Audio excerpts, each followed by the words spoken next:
Two Earthling astronauts, Adam and Jake, are seen on their spacecraft in the year 2800. They are en route to the planet Antares, which is reported to host a big human community. It turns out that a lethal virus has rendered all women on Earth sterile, leaving the two astronauts as humanity's sole remaining chance. Their job is to travel to Antares, locate ladies, and persuade them to come to Earth as the spacecraft approaches. Antares, it suddenly becomes unstable, owing to the planet's peculiar gravitational attraction. Adam and Jake do their hardest to retake control of the spacecraft, and they succeed to some degree, but the ship still crashes to the surface. Both astronauts incur minor injuries, with Jake suffering the most. Adam immediately leads him out of the building before the smoke suffocates them afterwards.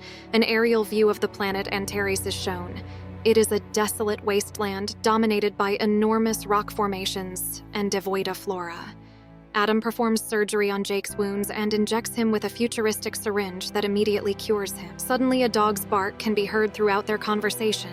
They had previously assumed that life on the planet was only a rumor, but after hearing the bark, they have newfound drive, and Adam begins to pursue the sound. After a period of aimless roaming, he encounters a youngster who seems primitive and is holding his dog with a distressed expression. Adam attempts to approach him, but the terrified youngster replies, "The snakeheads are close in fleece." A few minutes later, he is abducted by the snakeheads, who seem to be women dressed in rudimentary military attire. They immediately knocked the child unconscious and seize him while his dog flees. Adam, on the other hand, is exploring the peculiar location when he is shaken by a big earthquake. Fearful, he instantly contacts Jake via his high-tech watch and requests a geoscan of the region. Adam then travels farther into the wilderness until he encounters a massive temple. He enters clandestinely and is shocked to see a huge number of ladies inside. It turns out that women dominate everything on this planet, while males are forced to become slaves, and a few are employed for procreation within the temple. It seems like the ladies are reciting prayers to their serpent lord. Now we learn that the religious ladies are members of a cult headed by the courageous Taxan. The Snake King then emerges from the earth, which is a monstrous cobra. We are subsequently presented to Sumuru, the queen of planet Antares, who seems unimpressed by the cult's accomplishments. In the meanwhile, the youngster from before is brought into the room. Taxan explains to Adam's amazement and horror that the kid is soon to be sacrificed to the Snake King.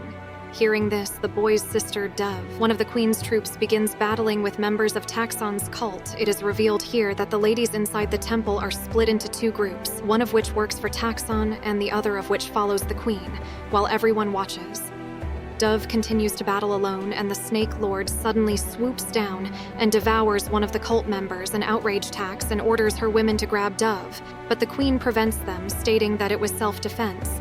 The two leaders are on the verge of a confrontation when Adam, who had been hiding in a corner, receives a call from a buddy which alarms everyone in the room. Adam takes one of his high-powered firearms to create a distraction and flees, as Taxon tells her troops to pursue it. Amid the turmoil, Will, the little child, also manages to flee the temple. Adam and the youngster eventually catch up and board the spacecraft to flee the planet. But before Adam can enter, one of Taxon's ladies shoots him in the leg, yet with the assistance of Jake and the youngster, he is able to enter the spacecraft, but the arrow looks to be poisonous, leading him to lose consciousness gradually outside. The queen appears with her own troops and orders the cultists to go. They first refuse to obey, stating that it is completely lawful for women to murder males. But when Sumuru proclaims that she is the queen and has authority over everything, they grudgingly depart. The queen then enters the spacecraft and faces the aliens. She then extracts an anti-venom and administers it to Adam, saving his life. Adam and Jake are transported to the queen's home in the next scene,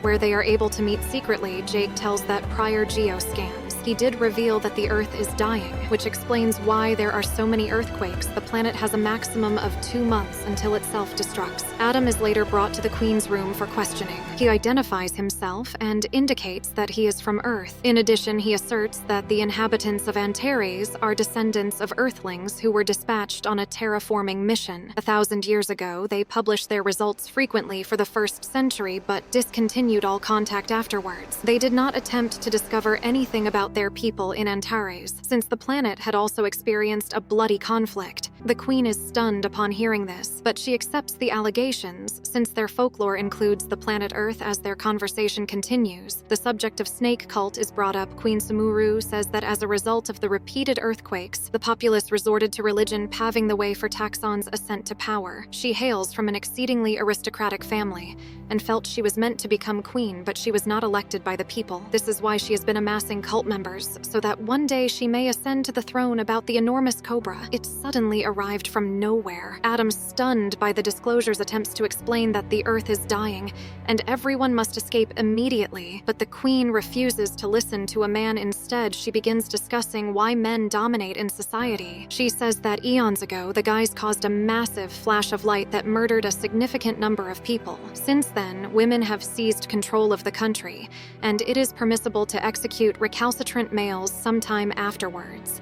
The queen guides Adam to an ancient mine where all the men are laboring. According to the queen, males are used as slave sacrifices, and sometimes for reproduction. Adam finds the scene revolting, but when he attempts to express his distaste, he is pummeling and dragged away. However, Taxon's gang attacks the guards as they accompany him back to the queen's home. Adam is captured after the renowned cult member slaughter. All of the queen's guards. Dove is sadly among the fatalities. Will comes to his sister as she breathes her last. But it is too late. Adam is carried to Taxon's apartments, where the Queen of Serpents invites him to join their cause. She even passionately kisses him to get him to join her squad, yet Adam, being the intelligent man that he is, immediately declines before Adam can be injured. The Queen, Jake, and Will, dressed as guards, rushed to his aid. Paxson attempts to defend herself, but the queen knocks her unconscious with a single blow before fleeing. On their journey out of the tunnels, the astronauts debate the planet's condition, and Jake admits that they have less time than he first estimated. Recent estimates indicate that Antares may explode within a few days. The queen overhears their chat and produces her locket, which contains a unique component. It turns out that the element is collected from the burn zone, the exact location where the spacecraft from Earth landed 1,000 years ago. The astronauts get ecstatic at hearing this, since if they can reach the location and restart the spacecraft, they can return to Earth together. They begin moving towards the burn zone, with the queen's assistance along the journey. They dodge a number of toxins, thugs, and also manage to release a number of prisoners after they reach the outdoors. Queen Sumuru informs the astronauts that they still have many kilometers to walk, since the burn zone is situated behind a big hill. Jake and Adam decide to continue their trek, despite the obstacles in the gang of serpents pursuing them soon afterwards. Adam attempts to persuade the queen to join them, emphasizing that it is much safer on Earth's surface. She gently rejects, explaining that she does not reign over the people but rather serves them. Suddenly, a tremendous earthquake strikes, causing the gang to fall to the ground. Jake concludes from this that the planet's impending destruction is imminent.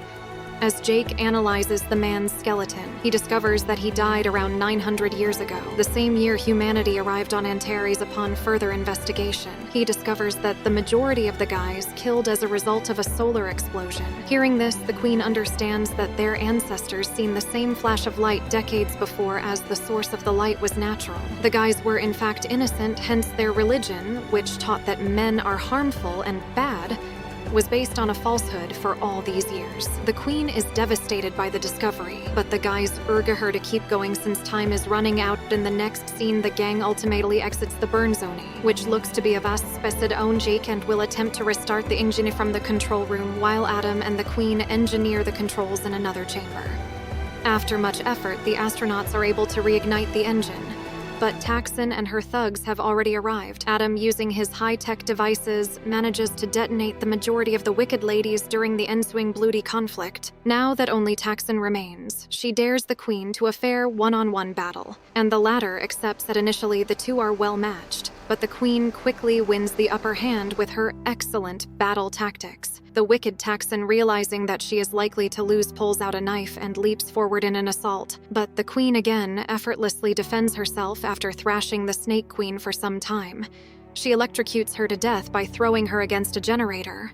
However, the tenacious Taxon refuses to surrender, and she attacks the queen with her knife, but this time Adam shoots at her and kills her for good. Jake has successfully started the spacecraft in the control room, and it is now ready for launch. The Queen chooses to accompany Jake, Adam, and Will on their voyage to Earth after realizing that males are not responsible for any of the crimes on Antares, and that the planet is dying. The spacecraft will soon lift off and fly into the skies. All the inhabitants of Antares, including the males, the Queen's troops, and even members of Taxon's cult look and wonder at the enormous spacecraft upon seeing that they are without there. Commander Adam feels sorry for them and advises that they bring all 500 of them onto the spacecraft, which has plenty capacity for them. Jake attempts to convince Adam and the Queen that the powerful earthquakes would destroy the ship, but they are ready to take a risk. Jake has no option but to comply with the commands and begin lowering the spacecraft as soon as they reach the surface. The inhabitants are awed by the massive structure they previously referred to as the burn zone.